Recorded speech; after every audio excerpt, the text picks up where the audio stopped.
رات گزر گئی تو صبح ان مقدس سروں کو نیزوں پر اٹھایا گیا، اونٹوں کی سواریوں پر مقدس بیبیوں کو بٹھایا گیا، اور یہ لٹا پٹا سارا قافلہ سوئے کوفہ روانہ ہو گیا۔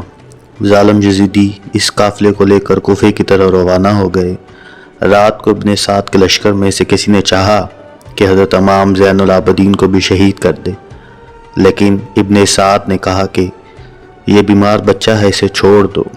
مشیت الہی بھی یہی تھی کہ کوئی سادات میں سے ضرور موجود رہے جس نے سب کچھ اپنی آنکھوں سے دیکھا ہو اور وہ حالات کا عینی شاہد ہو۔ دوسرے روز لشکر یزید نے اپنی تمام لاشوں کو جمع کیا اور انہیں دفن کر روانگی کا اعلان کر دیا، مگر اہل بیت کی لاشوں کو دفن کرنے کی ضرورت بھی محسوس نہ کی۔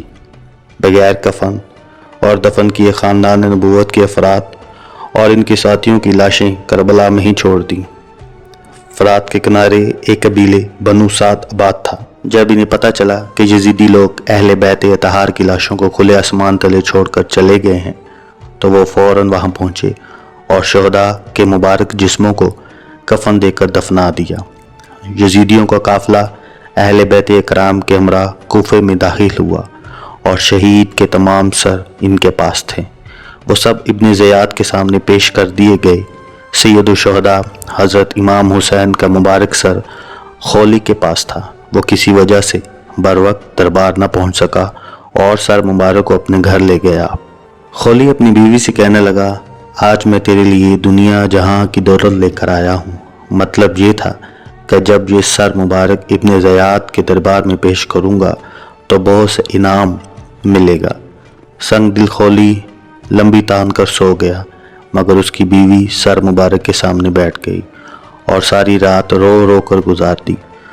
خولی کی بیوی نے دیکھا کہ آسمان سے زمین تک نور نور پھیلا ہے اور سر مبارک کے گرد عجیب شکل کے نورانی پیکر طواف کر رہے ہیں۔ کچھ نہیں کہا جا سکتا کہ وہ مخلوق کون تھی۔ وہ ساری رات یہ نظارہ دیکھتی رہی۔ صبح ہوتے ہی بدبخت خولی اٹھا اور امام پاک کا مبارک سر ابن زیاد کے پاس لے گیا۔ امام علی مقام کا مبارک سر باقی سروں کے ساتھ خانوادہ رسول کے باقی قیدیوں کے ساتھ اس بدبخت ابن زیاد کے تخت کے سامنے پیش کیا گیا۔ وہ بدبخت اس وقت تخت پر ہی بیٹھا تھا اور اس کے ہاتھ میں ایک چھڑی تھی۔ اس نے چھڑی کے ساتھ حضرت امام حسین کے دندان مبارک پر ایک ضرب ماری اور نازیبا گفتگو کی۔ حضور کے ایک کمزور نظر والے صحابی جو وہاں موجود تھے وہ بہت بوڑھے تھے۔ ان کا نام زید بن ارقم تھا۔ ابن زیاد کی چھڑی جب حضرت سیدنا امام حسین کے لبوں پر دیکھی تو چیخ اٹھے اور کہا، کچھ تو ہے آ کر، خدا کی قسم میں نے اپنی آنکھوں سے رسول اللہ صلی اللہ علیہ وآلہ وسلم کے لبوں کو ان لبوں کو چومتے ہوئے دیکھا ہے۔ ابن زیاد کہنے لگا، اے زید، اگر تم بوڑھے نہ ہوتے تو تمہاری گردن میں بھی اتار دیتا۔ ابن زیاد نے اس سب کے بعد یزید کی خوشنودی کے لیے حضرت امام حسین کا سر انور دیگر سروں کو جلوس کے ساتھ خانوادہ رسول کی پاک بیبیوں کے ساتھ یزید کی طرف دمشق روانہ کر دیا۔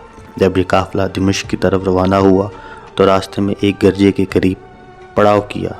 وہاں انہوں نے جلی ارواج میں ایک پہاڑی پر سرخ رنگ کے ساتھ یہ شعر لکھا ہوا دیکھا، جس قوم نے حسین کو قتل کر دیا ہے، کیا وہ قیامت کے دن ان کے نانا جان کی شفاعت کی امید رکھ سکتی ہے؟ اہل قافلہ نے جب یہ شعر پڑھا تو ان کے رونگٹے کھڑے ہو گئے۔ وہ یہ سمجھنے سے قاصر تھے کہ اس پہاڑی پر ایسے انداز میں یہ شعر کس نے لکھا ہے۔ ابھی وہ حیران و پریشان ہو رہے تھے کہ قریبی گرجے سے ایک پادری ان کے پاس آیا تو اہل قافلے نے اس کی آمد کو غنیمت جانا اور اس سے پوچھا کہ یہ شعر اس پہاڑی پر کس نے لکھا ہے اور یہ کب سے لکھا ہوا ہے۔ وہ راہب کہنے لگا، یہ شعر تو یہاں ہمارے بڑوں کے زمانے سے لکھا ہوا ہے۔ راہب نے پوچھا کہ یہ نیزے پر سر کس کا ہے، یہ قیدی کون ہے؟ راہب کو بتایا گیا کہ یہ سر حسین ابن علی کا ہے اور یہ بیبیاں اس مقدس خاندان کی ہیں۔ وہ راہب کانپ اٹھا۔